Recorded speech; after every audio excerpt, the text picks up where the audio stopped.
Hey everyone, welcome to my weekly video on BoyleSports, looking ahead to all of the big action at the weekend. Don't forget you can go to www.boylesports.com/Stan to get my weekly columns and video columns. I'm going to start with north of the border because there's a very, very special game. And it's Celtic against Rangers, an old rivalry between two absolutely massive football clubs. And of course, Rangers having been out of the top flight for a number of years, Celtic fans saying 9 in a row, 10 in a row, 11 in a row, 12 in a row, is that it's going to be, as always, one of the world's great derbies. It's going to get feisty. There's been the Scott Brown and the Joey Barton situation. Joey Barton talking about, essentially, Scott Brown sort of not in his league, having played in the Champions League for many years. I don't think Joey's played in that. But in terms of on the pitch, you have to go with Celtic as favourites. They've started the season quite brightly.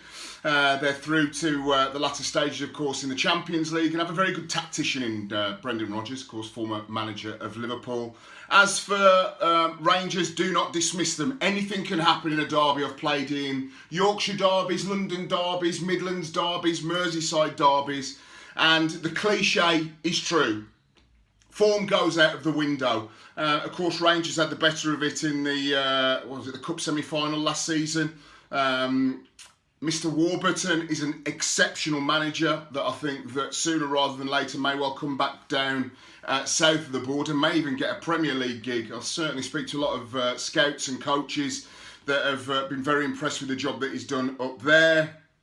However, on this occasion, I'm going to go for a Celtic victory.